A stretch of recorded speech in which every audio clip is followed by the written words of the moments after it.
সূরা আল কাহাফ 18 নম্বর সূরার 23-24 নম্বর আয়াত পাঠ করেছি। আর পাঠ করেছি সূরা সাফফাত 37 নম্বর সূরার 102 নম্বর আয়াত।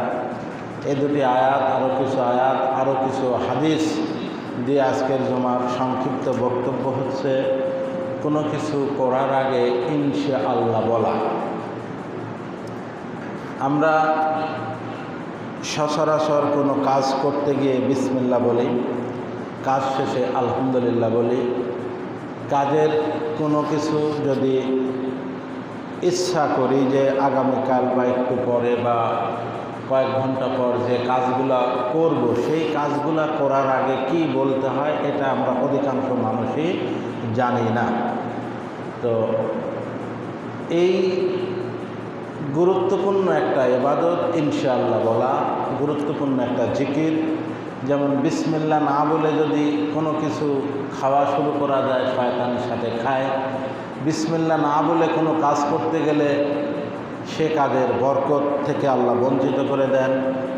তেমনিভাবে যে কাজই ভালো কাজ করি তারপরে যদি আল্লাহর প্রশংসা না করা হয়, আলহামদুলিল্লাহ না করা হয়, তাহলে কাজের বরকত আল্লাহ উঠায় নেন। এমনইভাবে যদি কোনো কাজের ইচ্ছা করে আর যদি সেই কাজের জন্য ইনশাআল্লাহ না বলি, তাহলে আল্লাহ সেই কাজের বরকত পুরোপুরি উঠিয়ে নেন এবং সেই কাজ না হওয়ার সম্ভাবনা সবচেয়ে বেশি থাকে। এমনই কিছু দু একটা ঘটনা দৃষ্টান্ত দিয়ে আজকের খুতবা রীতি টানব ইনশাআল্লাহুল আজিজ। ওয়া মা তাওফিকি ইল্লা বিল্লাহ। মুহাম্মদুর রাসূলুল্লাহ সাল্লাল্লাহু আলাইহি সাল্লামের জীবদ্দশায় কুরাইশদের দুই ব্যক্তি এসে মুহাম্মদুর রাসূলুল্লাহ সাল্লাল্লাহু আলাইহি সাল্লামকে তিনটা প্রশ্ন করলেন। তিনটা প্রশ্নের মধ্যে প্রশ্ন ছিল, প্রথমটা হচ্ছে যারা প্রাচীনকালে শহর ছেড়ে চলে গিয়েছিল ঈমান বাঁচানোর তাগিদে, তারা কারা, এবং তারা যে 309 বছর ঘুমিয়ে থেকে আবার তাদেরকে জাগানো হয়েছিল, এরা কারা।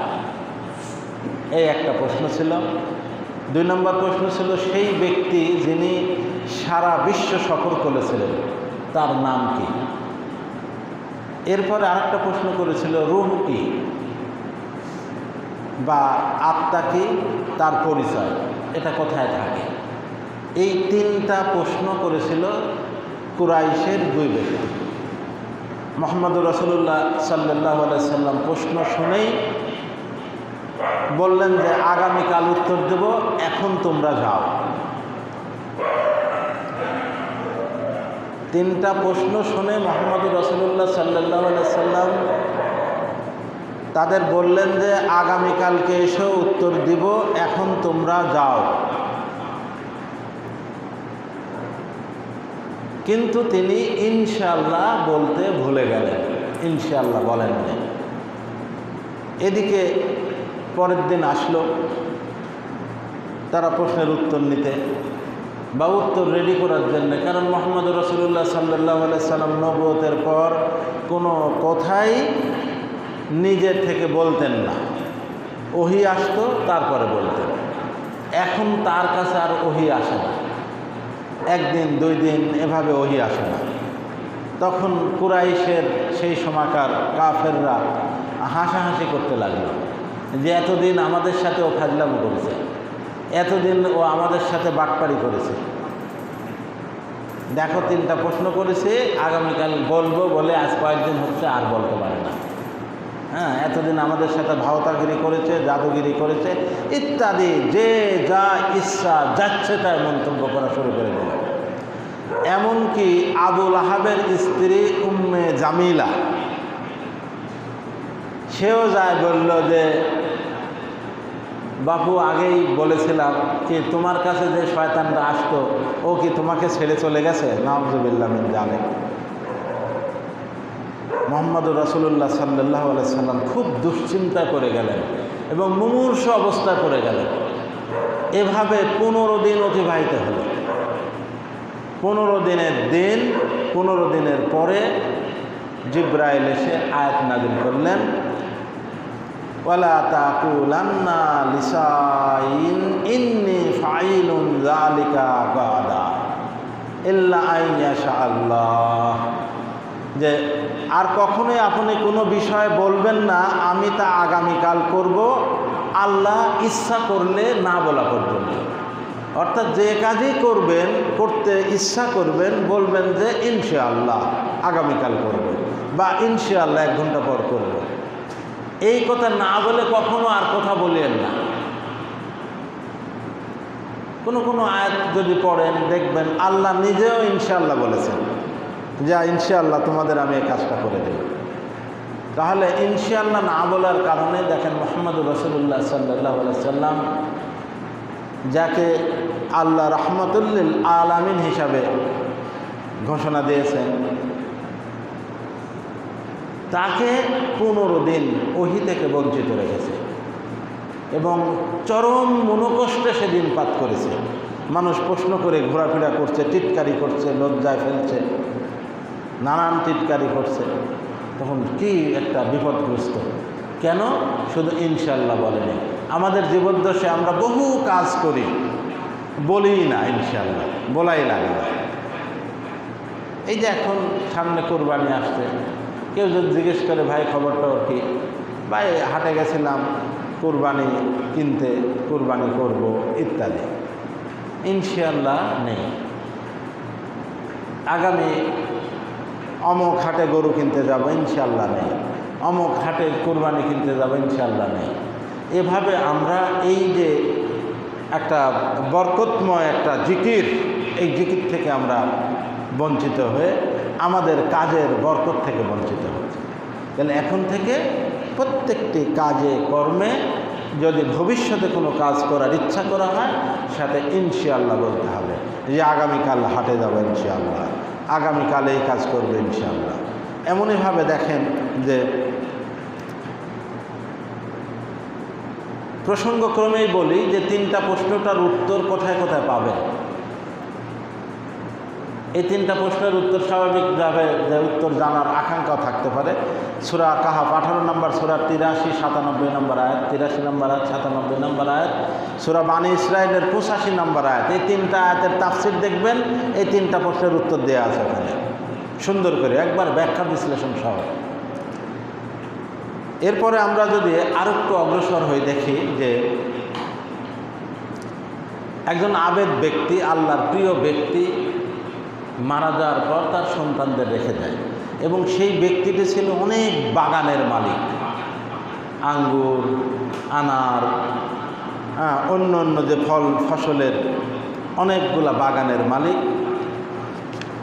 সেই ব্যক্তি মারা যাওয়ার পর তার সন্তানরা তো মহা খুশি,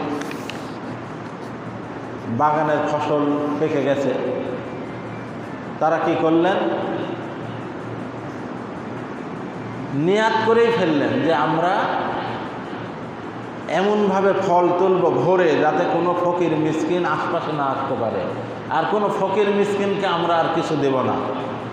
এবং তারা তাদের এই উদ্যানে যাওয়ার যে ইচ্ছা করল, সাথে ইনশাআল্লাহ বলেনি। নিয়াত তো করেইছে খারাপ, যে কাউকে কিছু দিব না, তারপরে ফসল যে তুলব ইনশাআল্লাহ এ কথা বলেনি। এটা পাবেন সূরা কলম 68 নম্বর সূরা 17 থেকে 19 নম্বর আয়াত পড়বেন এবং এর তাফসীর দেখবেন, তাফসীর ইবনে কাসিরে গেলে পাবেন। তখন আল্লাহ বললেন যে আমি তো তাদেরকে পরীক্ষা করেছি যেভাবে পরীক্ষা করেছিলাম উদ্যান অধিপতিদেরকে, মানে বাগানের মালিকদেরকে, যখন তারা শপথ করেছিল যে তারা প্রত্যক্ষে আহরণ করবে বাগানের ফল, এবং তারা ইনশাআল্লাহ বলেনি। অতঃপর আপনার রবের কাছ থেকে এক বিপর্যয় হানা দিল সে উদ্যানে, যখন তারা ঘুমন্ত ছিল। তাহলে আগামীকালকে ফসল তুলব, ফল ভাঙব বাগান থেকে, ইনশাআল্লাহ কথা না বলার কারণে আল্লাহ তাদের ঘুমন্ত অবস্থায় বাগানটা একদম পুরা সারখার করে দিয়েছে। পরের দিন বাগানে গিয়ে দেখে, ওরা চিনতেই পারছে না যে আমরা কি ভুল করে আসছি নাকি, আমার বাগান তো এরকম না, এরকম হয়ে গেল কেন। চিনতেই পারেনি, আল্লাহ পরিবর্তন করে দিছে। কি কারণে? শুধু আগামীকালকে আমার বাগানের ফসল তুলব ইনশাআল্লাহ এ কথা না বলার কারণে। সূরা কলমের 17 থেকে 19, 17, 18, 19 নম্বর এই 3টা আয়াত এবং তার তাফসীর পড়িয়ে দেখেন বিস্তারিত বর্ণনা করা আছে। তাহলে ইনশাআল্লাহ না বলার কারণে বাগানের অধিপতিদের বাগান আল্লাহ ধূলিসাৎ করে দিলেন। আল্লাহ কত বড় রাগান্বিত হয়েছেন চিন্তা করেন। সূরা আনামের মধ্যে একটা আয়াত আছে, আল্লাহ তার নবী মুহাম্মদুর রাসূলুল্লাহ সাল্লাল্লাহু আলাইহি সাল্লামকে বললেন যে আমি তোমার উম্মতের উপর আসমান থেকে আযাব দেব। নবী বললেন যে আল্লাহ তুমি দিও না, আমার উম্মতরা সহ্য করতে পারবে না, তাহলে জমিন থেকে দেব, সহ্য করতে পারবে। যেদিক থেকেই দিক মুহাম্মদুর রাসূলুল্লাহ সাল্লাল্লাহু আলাইহি সাল্লাম আল্লাহর কাছে সাহায্য প্রার্থনা করতে, আল্লাহ তুমি আমার উম্মতদের গজব দিও না। এ কারণে আমরা অনেকটাই বেঁচে যাই।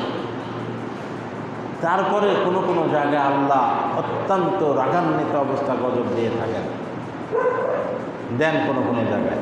তাহলে আল্লাহর বান্দা হিসাবে আমরা পরিচয় দিই, কিন্তু আল্লাহর যে হক সেই হক আমরা আদায় করি না। আল্লাহ বলেছেন সূরা বাকারার 106 নম্বর আয়াত, 186 নম্বর আয়াত, যে আল্লাহ বলছে যে আমার বান্দারা জিজ্ঞেস করবে আমার সম্পর্কে, তুমি বলো আমি নিকটে। আর বান্দারা যখন আমাকে ডাকে তখন আমি তার ডাকে সাড়া দেই। তাহলে বান্দাদের উচিত আল্লাহর ডাকে সাড়া দেয়া। তো এমনই একটা বাক্য আল্লাহ অনেক জায়গায় বলেছেন যে তোমরা যে কাজই করার এরাদা করো কিনা, ইচ্ছা করো কিনা, সাথে ইনশাআল্লাহ বলবে, যে আল্লাহ যদি চান অথবা আল্লাহ যা চান, আল্লাহ যদি চান তো এই কাজটা করব, এভাবে ইনশাআল্লাহ বলতে হয়। না হলে এই যে বাগানের অধিপতিদের অবস্থা, শুধু বাগানে ফসল তুলবে, ফকির মিসকিনদের দিবে না, তাও আল্লাহ অত রাগ করেননি, তা তো রাগান্বিত হয়েছেন। কিন্তু যখন সে ফসল তুলবো ইনশাআল্লাহ বলেনি, তখন আল্লাহ এত রাগান্বিত হয়েছে তার একদম বাগানকে ধূলিসাৎ করে দিয়েছে, তার বাগানের চিহ্নও রাখেনি আল্লাহ। দেখেন সূরা কলমের 17, 18, 19 নম্বর আয়াত। এরপরে আমরা যদি আর একটু অগ্রসর হই, আমরা দেখতে পাবো যে সুলাইমান ইবনে দাউদ আলাইহিস সালাম, দাউদ আলাইহিস সালামের ছেলে সুলাইমান আলাইহিস সালাম ইনশাআল্লাহ না বলার কারণে কি ক্ষতিটা হয়েছিল দেখেন। সহিহ বুখারী 3424, 5242, অনেকগুলো হাদিস আছে সহিহ বুখারীতে, প্রায় আমার জানা মতো 4টা হাদিস আছে, একই হাদিস 4 জায়গায় আছে। রাসূলুল্লাহ সাল্লাল্লাহু আলাইহি সাল্লাম বলেন, সুলাইমান ইবনে দাউদ আলাইহিমুস সালাম বললেন, আমি আজ রাতে আমার 70 জন স্ত্রীর উপর উদ্গত হব। আজ রাতে আমি আমার 70 জন স্ত্রীর কাছে যাব, গমন করব। কোনো কোনো বর্ণনা এসেছে 90 জন স্ত্রীর কাছে যাবে, তাদের প্রত্যেককে একটি ছেলে সন্তান জন্ম দিবে যারা আল্লাহর রাস্তায় জিহাদ করবে। তাহলে সুলাইমানের আকাঙ্ক্ষা যে প্রত্যেক স্ত্রীর কাছে যাব রাত্রে, এবং প্রত্যেক স্ত্রীর গর্ভে সন্তান হবে, এবং প্রত্যেককেই কি আল্লাহর রাস্তায় জিহাদ করবে। তখন তাকে ফেরেশতা স্মরণ করিয়ে দিলেন যে ইনশাআল্লাহ বলেন, আপনি ইনশাআল্লাহ বলুন, যে নিয়াত আপনি করেছেন এই নিয়াতের সাথে ইনশাআল্লাহ বলুন। কিন্তু তিনি বললেন না বলার কারণে ফলে তিনি সমস্ত স্ত্রীর উপর উপনীত হলেও তাদের কেউ কোনো সন্তান জন্ম দেয়নি, মানে কারো গর্ভেই সন্তান আসে। তাহলে আল্লাহর এটা বড় শাস্তি নয় কি? তাহলে আমাদের করণীয় কি? আমাদের প্রত্যেকটি ভালো কাজের সাথে ইনশাআল্লাহ বলতে হবে। খারাপ কাজ করার তো প্রশ্নই ওঠে না। ভালো কাজ মানে কাজের নিয়াত করলে ইনশাআল্লাহ বলতে হবে। কেউ কখনো নিয়াত করে না যে আগামী রাত্রিতে চুরি করবো ইনশাআল্লাহ, এরকম কেউ নিয়াত করে না। কথা বুঝতে পেরেছি? এসব কথা মুখেই আনে না যে ইনশাল্লাহ চুরি বা খারাপ কাজের জন্য। যদিও আমাদের দেশে অনেক মানুষ টুপি দাঁড়িয়ে রেখে, কয়েকদিন আগে একটা প্রতিবেদন দেখলাম, একজন টুপি দাঁড়িয়ারা লোক ঘুষ নিচ্ছে, আরেকজন ঘুষ দিচ্ছে, ওনাকে বলছে একটু তাড়াতাড়ি দেন না, আজান দিছে মসজিদে যাব, এত দেরি করছেন কেন? মানে ঘুষ নিচ্ছে, তাড়াহুড়া করছে, তাড়াতাড়ি দেন, আজান দিছে মসজিদে যাব। তাহলে চিন্তা করেন যে অবস্থাটা কি। মানে কাজের জন্য ঘুষ দিচ্ছে, টাকা গুনতে দেরি হচ্ছে, বলছে তাড়াতাড়ি করেন তো, আজান দিছে মসজিদে যাব। চিন্তা চেতনা। তো এখানে কেউ ইনশাল্লাহ বলে না যে ইনশাল্লাহ আগামীকাল ঘুষ খাবো, বুঝতে পারছি।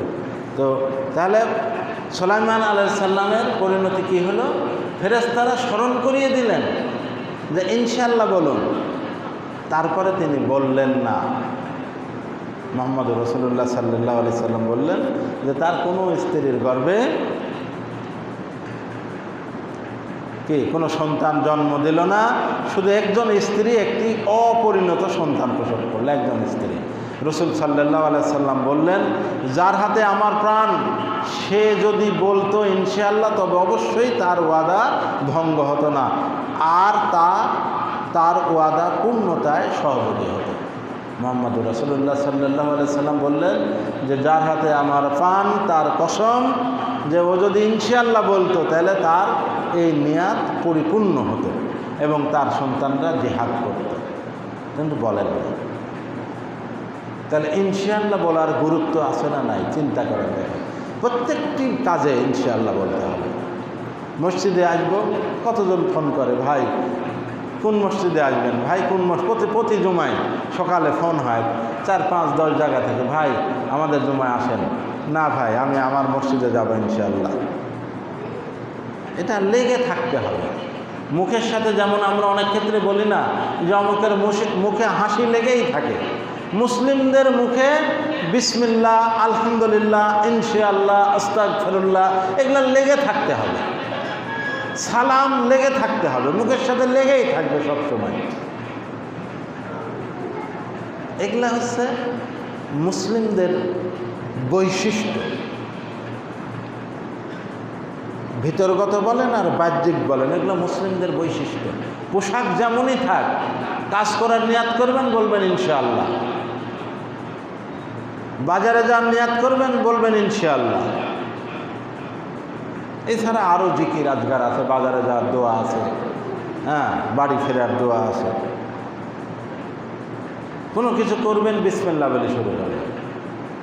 আবার বলিয়েন না কোরআন তেলাওয়াত ব্যতি রেখে যে বিসমিল্লাহির রহমানির রহিম বলে একটা কাজ শুরু করলেন না, শুধু বিসমিল্লাহ বলতে হবে। যেমন অজুর আগে কি বিসমিল্লাহির রহমানির রহিম যদি বলেন হবে না, অজু হবে না, বলতে হবে বিসমিল্লাহ। যতটুকু বলা আছে, আবু দাউদের 102 নম্বর হাদিস, যতটুকু বলা আছে অতটুকু বলতে হবে। আল্লাহ নবী বলেছে যে কেউ যদি অজুর আগে বিসমিল্লাহ না বলে তার অজু হয় না, আর যার অজু নাই তার সালাত হয় না। তো এই জন্য মুসলিম হিসাবে আমাদের প্রত্যেকটি কাজকর্মের সাথে যেখানে যা বলতে মুহাম্মদুর রাসূলুল্লাহ সাল্লাল্লাহু আলাইহি সাল্লাম নির্দেশ দিয়েছেন সেখানে তাই বলতে হবে, এবং কোনো কাজ আল্লাহ সরাসরি নির্দেশ দিয়েছে সেই কাজগুলো আমাদের করা উচিত। আরেকটা ঘটনা দেখেন, মুসার সময়কার আরেকটা ঘটনা, বেশি লম্বা করব না, খুব তাড়াতাড়ি শেষ করবো ইনশাআল্লাহ। নির্দিষ্ট সময় 40-45 শেষ করব। যে মুসা আলাইহিস সালামের সময় বনী ইসরায়েলের সেই যুগে একজন ধনাঢ্য ব্যক্তি ছিল, তার শুধু একটা কন্যা ছিল, আর তার একটা ভাতিজা ছিল। তো ও ভাতিজা ওর চাচার সম্পত্তির অনেক সম্পত্তির ওয়ারিশ হবে। তো ভাতিজা খালি অপেক্ষা করে কবে চাচা মরবে তাহলে সম্পত্তি পাবো। এই চিন্তা করতে করতে তার আর ধৈর্য কুলো না, ধৈর্য বাঁধ যখন ভেঙে যায় তখন চাচাকে হত্যা করে। চাচাকে হত্যা করার পর তারই বিপরীত এক গোত্রের বাড়ির সামনে লাশ ফেলে রাখে। তারপরে মিথ্যা বলে তাদের প্রতি অভিযোগ দেয় দুই পক্ষ তুমুল কথা কাটাকাটি, মারামারি হওয়ার উপক্রম। তখন একজন জ্ঞানী ব্যক্তি বলল যে তোমরা ঝগড়াঝাটি না করে মূসার কাছে যাও, তাহলে মূসা তো একটা ফয়সালা দিয়ে দেবে, উনি জ্ঞানী মানুষ, ওনার কাছে যাও। একজন জ্ঞানী মানুষ এই পরামর্শ দিলেন। তখন তারা মূসা আলাইহিস সালামের কাছে গেলেন। মূসা আলাইহিস সালাম তখন সব উভয় পক্ষের বর্ণনা শুনে আল্লাহ তারপর ওহী নাযিল করলেন। সূরা বাকারার 267 থেকে 270 নম্বর আয়াতে এর বর্ণনা আছে। 267 না, শুধু 67, 68, 69, 70 চারটা আয়াতে আল্লাহ বললেন যে আর স্মরণ করো যখন মূসা তার জাতিকে বললেন আল্লাহ তোমাদেরকে একটি গাভী জবে করার আদেশ দিয়েছেন। দেখেন যে মূসার কাছে যখন সালিশ দিল তারা, তখন আল্লাহর কাছে সাহায্য চাইল। আল্লাহ তখন বলল যে আমি তোমরা তোমার জাতিদেরকে বলো, কওমদেরকে বলো যে আমি একটা গাভীর বর্ণনা দেব, ওই গাভীটা জবেহ করো। ওই গাভীর গোশত ওই মৃত ব্যক্তির গায়ে শরীরে স্পর্শ করলে ও তাজা হবে এবং কে তাকে হত্যা করছে বলে আবার মৃত্যুমুখে পতিত হবে। তাফসীর ইবনে কাসিরে এই আয়াতগুলার ব্যাখ্যায় দেখবেন, 67 নম্বর আয়াতের ব্যাখ্যা দেখবেন, হাদিসগুলা মুহাম্মদ সাল্লাল্লাহু আলাইহি সাল্লামের হাদিসগুলো এখানে এসেছে। তো তখন মূসা তাদেরকে বলল যে তোমরা একটা গরু একটা গাভী জবে করো।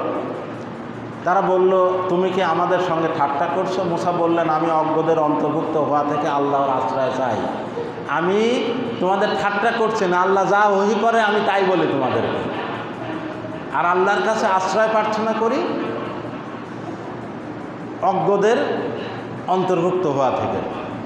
তারা বলল আমাদের জন্য তোমার রবকে আহ্বান করো, তিনি যেন আমাদেরকে স্পষ্ট করে জানিয়ে দেন সেটা কীরূপ গাভী হবে।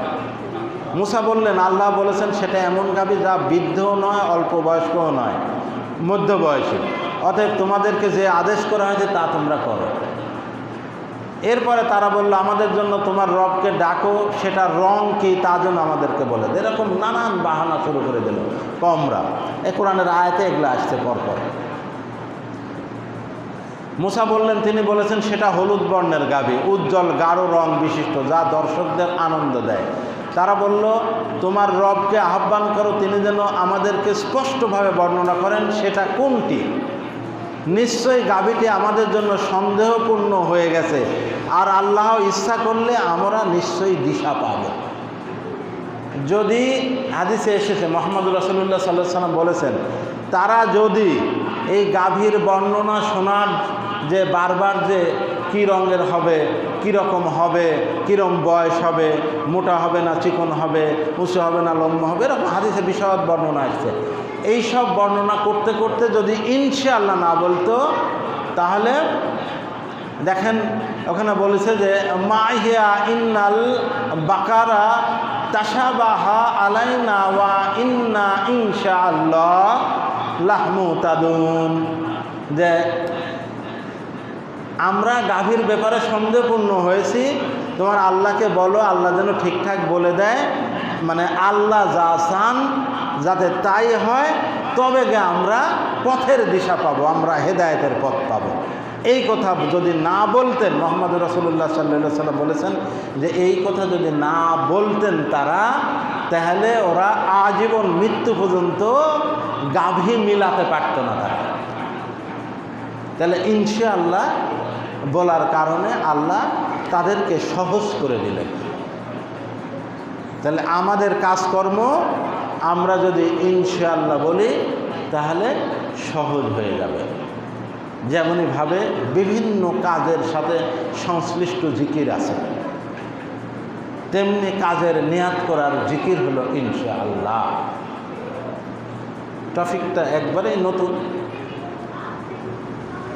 ঠিক আরেকটা ঘটনা আপনারা দেখেন, তাহলে আমরা এই ঘটনা থেকে কি বুঝলাম যে ইনশাআল্লাহ না বললে, কোরআনের মধ্যে আরেক জায়গায় আছে ইয়াজুজ মাজুজের সৃষ্টি হচ্ছে নূহ আলাইহিস সালামের 4-5টা সন্তানের মধ্যে একটা সন্তানের পক্ষ থেকে ইয়াজুজ মাজুজের উৎপত্তি। তাদের যে জুলকারনাইন যে আটকিয়ে দিলেন সীসা তামার বা লোহা গোলায় ঢালাই করে দিলেন, তারা কি বের হওয়ার চেষ্টা করে। তারপরে তারা এই প্রায় বের হওয়ার কাছাকাছি চলে আসছে যে থাক, আগামীকাল আবার আমরা এটা কেটে বের হয়ে যাব।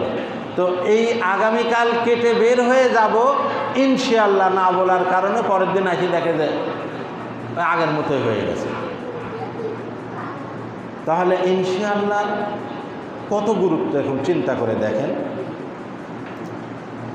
ইনশাআল্লাহ দেখেন নেক বান্দাদের মধ্যে ইসমাইল আলাইহিস সালামের নাম আপনারা নিশ্চয়ই শুনেছেন, পড়েছেন।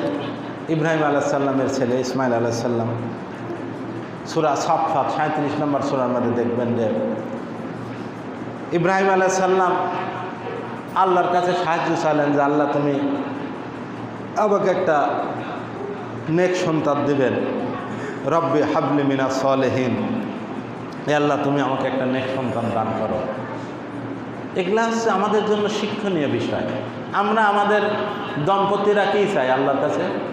চাই না, বলি না যে আল্লাহ তুমি আমাদেরকে রব্বি হাবলি মিনাস সালিহিন, আল্লাহ তুমি আমাদেরকে নেক সন্তান দান করো, আমরা বলি না। অর্থাৎ একজন নবী সে আল্লাহর কাছে বলছে আল্লাহ তুমি আমাকে একটা নেক সন্তান দান করো। জাকারিয়াও তাই আবেদন করেছিল। সূরা মারিয়ামের 19 নম্বরের প্রথমের দিকে আছে দেখেন। জাকারিয়াও আল্লাহর কাছে একটা সৎ সন্তানের আবেদন করেছিল এবং তার উত্তরাধিকার হিসাবে আবেদন করেছিল। তো এইরকম ইসমাইল আলাইহিস সালামকে বা তার ইব্রাহিম আলাইহিস সালাম অর্থাৎ ইসমাইল আলাইহিস সালামের পিতা ইব্রাহিম আলাইহিস সালাম কী করলেন? আল্লাহর কাছে চাইলেন যে রব্বি, হে আমার রব, হাবলি মিনাস সালিহিন, তুমি আমাকে একটা নেক সন্তান দান করো। আল্লাহ কী করলেন? তাকে 86 বছর বয়সে সুসংবাদ দিলেন নেক সন্তানের। সন্তান লালন পালন হচ্ছে, বড় হচ্ছে। যখন এই সন্তান ফালাম্মা বালাকা মা'সা, যে যখন ইসমাইল আলাইহিস সালাম বালেগ হলো এবং তার পিতার সাথে ঘোরাফেরা করতে শুরু করলো, তখন ক্বালা ইয়া বুনাইয়া ইন্নী আরা ফিল মানামি আন্নী আজবাহু, যে হে বৎস, আমি স্বপ্নে দেখছি বা আমার কাছে ওহী হয়েছে যে আমি তোমাকে জবেহ করছি। তারপরে ফানজুর মাজা তারা, আমি তোমাকে জবেহ করছি, আমার কাছে ওহী করা হলো। কালা ইয়া আবাতি, ইসমাইল আলাইহিস সালাম বললেন যে হে আমার পিতা, আফআল মা তুমারু, আল্লাহ তোমাকে যা আদেশ করেছেন তুমি তাই করো। সাতাজিদুনি ইনশাআল্লাহু মিনাস সাবিরিন, আপনি আমাকে, আল্লাহ যদি চায় তাহলে আপনি আমাকে ধৈর্যশীলদের মধ্যে পাবেন। তাহলে ইসমাইল আলাইহিস সালাম যখন বালেগ বয়স, তখন ও নবুয়ত বুঝে না, কিছুই বুঝে না, সবেমাত্র বালেগ হয়ে উঠছে, সে নবুয়তও বেয়ানি। সেই অবস্থায় কী করলেন? তার পিতা বললেন যে হে ইসমাইল, আমি আদিষ্ট হয়েছি, আমাকে আদেশ করা হয়েছে যে আমি যেন তোমাকে জবেহ করি। ইসমাইল শুনে বললেন যে হে আমার পিতা, ইয়া আবাতে, হে আমার পিতা, আপনাকে যা আদেশ করা হয়েছে আপনি তাই করুন, ইনশাআল্লাহ আমাকে ধৈর্যশীলদের মধ্যে পাবেন। তার মানে তাকে জবেহ করবে, সে ছটফট করবে না, বাধা দেবে না, পলায়ন করবে না, ধৈর্যশীলদের মধ্যে পাবেন ইনশাআল্লাহ। তাহলে দেখেন ইনশাআল্লাহ বলা কি ধৈর্য। ইনশাআল্লাহর ফল কি দিলেন আল্লাহ? যখন তাকে জবাহ করতে উদ্বুদ্ধ হলো, আল্লাহ বললেন যে ইব্রাহিম থামো, বিরত হও, তুমি তো তোমার স্বপ্নকে বাস্তবেই পরিণত করে ফেললে, তখন আল্লাহ তাকে জান্নাত থেকে একটা পশু দিলেন, এই পশুটাকে জবেহ করতে বললেন, আর ইসমাইলকে ওই পশুর বিনিময়ে মুক্ত করে দিলেন। সুবহানাল্লাহি ওয়া বিহামদিহি। সেই দিন আসছে, সেই সুন্নাহ আসছে না? এই তো আর 1 মাস পর সেই মাসও আসছে, সেই সুন্নাহ। তাহলে ইনশাআল্লাহ বলার কি গুরুত্ব দেখেন। সেই ইনশাআল্লাহ থেকেই কত ঘটনা দেখেন। ইনশাআল্লাহ থেকে ইসমাইল আলাইহিস সালামকে তার ধৈর্যের কারণে তাকে মুক্ত করে দিলেন আল্লাহ জান্নাত থেকে, কোরবানির পশু দিয়ে, চতুষ্পদ জন্তু দিয়ে। এই চতুষ্পদ জন্তুর বিনিময়ে ইসমাইল আলাইহিস সালামকে মুক্ত করে দিলেন। আর এই সুন্নাতটা পরবর্তীদের জন্য আল্লাহ রেখে দিলেন। তারপরে থেকে যত মানুষ আসছে এটাকে এই জিলহজ মাসের 10, 11, 12, 13, 3 দিন এই কুরবানির একটা বিধান করে দিলেন। ইনশাআল্লাহর বরকতে ইসমাইল আলাইহিস সালামকে মুক্ত করে দিলেন। ইনশাআল্লাহর বরকতে ইব্রাহিম আলাইহিস সালাম সন্তান হারা হলো না, 86 বছর বয়সে সন্তান পেয়েছে। তারপরে তাকে জবেহ করার জন্য চলে গেছে। আল্লাহ এই ইনশাআল্লাহ তার ছেলের এই আমল আল্লাহ কবুল করে তাদেরকে রক্ষা করে দিলেন। তাহলে আমাদের উচিত কি? প্রত্যেকটি ভালো কাজে, প্রত্যেকটি খারাপ কাজের নিয়াত তো করবেনই না। মুসলিমরা খারাপ কাজের নিয়াত করে না, ভুল ভালে খারাপ হয়ে যায়। ভুল ভালে খারাপ হয়ে গেলে ক্ষমা চাইতে হবে। সূরা হুদের 3 নম্বর আয়াত দেখবেন, তাগফিরু রাব্বাকুম সুম্মা তুবু ইলাইহি। আল্লাহ বলছেন যে তোমরা যদি আমার কাছে ক্ষমা চাও আর পাপ থেকে যদি আমার কাছে ফিরে আসো, তাহলে আমি তোমাদেরকে একটা সুন্দর জীবন যাপন দেব, আর পরকালে তোমাদের জন্য কি নাজাতের ব্যবস্থা করে দেব। এই যে গত জুমায় আয়াতটা বলেছিলাম, সূরা নূহের 10, 11 নম্বর আয়াত।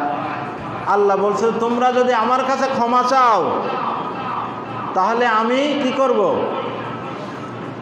তোমাদের উপর আমি মুষলধারে বৃষ্টি বর্ষণ করব। এই আয়াত দ্বারা বোঝা যায় যে আমরা আল্লাহর কাছে ক্ষমা চাই না, শুধু পাপই করে যাই, পাপের বোঝাই বাড়াচ্ছে, আমরা ক্ষমা চাই না। এই জন্য আল্লাহ বৃষ্টি বর্ষণ করে না। বুঝতে পারছেন? এই আয়াতগুলার ব্যাখ্যায় হাদিসে এসেছে। মিশকাতের মধ্যে হাদিসটা আছে যে রাসূল সাল্লাল্লাহু আলাইহি সাল্লাম বলেছেন যে আল্লাহ বলেন হাদিসে কুদসির মধ্যে যে মানুষের এই পাপের কারণে, কি পাপ? সেটা হচ্ছে জাকাত দেয় না। জাকাত না দেওয়ার কারণে আল্লাহ বৃষ্টি বর্ষণ বন্ধ করে দেন। আল্লাহর কখনো 1 ফোঁটা বৃষ্টিও দিতেন না যদি পৃথিবীতে চতুষ্পদ জন্তু এবং অবলা জন্তু জানোয়ার না থাকতো। তাহলে আল্লাহর 1 ফোঁটা পানিও দিত না এই মানুষদেরকে। তাহলে যে বৃষ্টি আমরা পাচ্ছি আমাদের কারণে নয়, আমাদের আশপাশে যে চতুষ্পদ জন্তু আছে, যে অবলা জীবজন্তু আছে, কীটপতঙ্গ আছে, তাদের বাঁচানোর জন্য আল্লাহ বৃষ্টি দিচ্ছে, আমাদের জন্য নয়। আমাদের জন্য দিত যখন আমরা পড়তাম আস্তাগফিরুল্লাহ, রাত দিন মুখে যদি এই জিকির লাগিয়ে রাখতাম, পাপ থেকে যদি আমরা ক্ষমা চাইতাম আল্লাহর কাছে, আর পাপ থেকে যদি ফিরে আসতাম, তাহলে দিত। তা আমরা তো কোনো জিকিরই আমরা করি না, কোনো জিকিরই আমরা অধ্যয়ন করার চেষ্টা করি না। তাহলে এটা যদি না করি তাহলে আমাদের অবস্থানটা কোথায় চলে যাবে চিন্তা করে দেখেন। এই জন্য আমি একবার সম্পূর্ণ নতুন একটা টপিক, সাধারণত কেউ এগুলা আলোচনা করে না, আমি এই খুঁটে খুঁটে এগুলা নিয়ে আসি। হয়তো বিরক্ত হন কিনা আমি জানি না। এই খুঁটে খুঁটে লাইব্রেরি থেকে বহু বই পড়ে পড়ে এই বিভিন্ন টপিকগুলো তৈরি করতে হয়। এই খুঁটে আমি দেখি কোনো মানুষই মানে মুসল্লি কেন ইমামরা পর্যন্ত ইনশাল্লাহ বলে না। সকালে এক ইমামের সাথে সাক্ষাৎ করলাম, বলছে এক জায়গায় যাব। কখন যাবেন? এই তো রওনা দেবো, আপনি না আসলে চলে যেতাম। ইনশাল্লাহ মুখ থেকে বের হলো না। আমি অন্তরে ভাবছি যে এই জন্যই মনে হয় আমার এই বক্তব্যটা লেখা ঠিক আছে বলে। আমি তাকে মনে করিয়ে দিলাম আপনাকে ইনশাল্লাহ বলতে সমস্যাটা কোথায়। তখন হেসে ফেলল। তাই অবস্থান হচ্ছে এই জন্য আমি আহ্বান করব আমি দীর্ঘ করব না, সময় শেষ হয়ে গেছে, যে প্রত্যেকটি কাজ করার যখনই এরাদা করবেন, ইচ্ছা করবেন, তখন সাথে ইনশাআল্লাহ বলবেন যে আল্লাহ যদি চায় তে কাজ করব, আল্লাহ যা চায় সেটাই করব। এটা বলেন, কাজে বরকত হবে। বুঝতে বুঝছেন? যেখানে নবী রসুলদের আমি কয়েকটা ঘটনা আপনাদের সামনে উপস্থাপন করলাম, যে নবী রসুলগণ শুধু ইনশাআল্লাহ না বলার কারণে কি পরিণতি, তাহলে আমাদের কি অবস্থা করে? নবী রসুলগণকে আল্লাহর রহমত দিয়ে পরিবেষ্টন করে রাখা হয়েছে, তারপরে ইনশাআল্লাহ না বলার কারণে মুহাম্মদুর রাসূলুল্লাহ সাল্লাল্লাহু আলাইহি সাল্লাম 15 দিন দুর্বিষহ জীবনযাপন করেছে, মানুষ টিটকারি করেছে, ঠাট্টা বিদ্রুপ করেছে। যেমনইভাবে কোনো ইমাম যদি কোনো অপকর্ম করে থাকে, যেভাবে ও একদম বন্দী হয়ে যায় মানুষের কথার তাড়নায়। কিছুদিন আগে, বেশ কয়েক বছর আগে আহমদপুর একটা ঘটনা, সত্য মিথ্যা আল্লাহ ভালো জানে, দেখেন সেই ইমামের অবস্থা কী হয়েছিল, একটা মাদ্রাসার ইমাম। এইরকমভাবে প্রশ্নের উত্তর দিবে বলে 15 দিন চলে যায়, তার কি দুর্বিষহ অবস্থা, শুধু ইনশাআল্লাহ না বলার কারণে। এই জন্য আমি আহ্বান করব, আপনারা যারা দিন একটু বোঝার চেষ্টা করেন, যারা মুসলিম হিসাবে দাবি করেন, তারা মুসলমানদের যে করণীয় কাজগুলা, ছোটোখাটো কাজগুলাকে ছোটোখাটো মনে করিয়েন না। ইনশাআল্লাহ বলা এটা ছোটোখাটো কোনো জিকির নয়, এটা নবীদের জিকির। এটা নবীরা এই জিকির না করার কারণে বহু শাস্তির সম্মুখীন হয়েছে। সুলাইমান শাস্তির সম্মুখীন হয়েছে, মুহাম্মদুর রাসূলুল্লাহ শাস্তির সম্মুখীন হয়েছে। হ্যাঁ,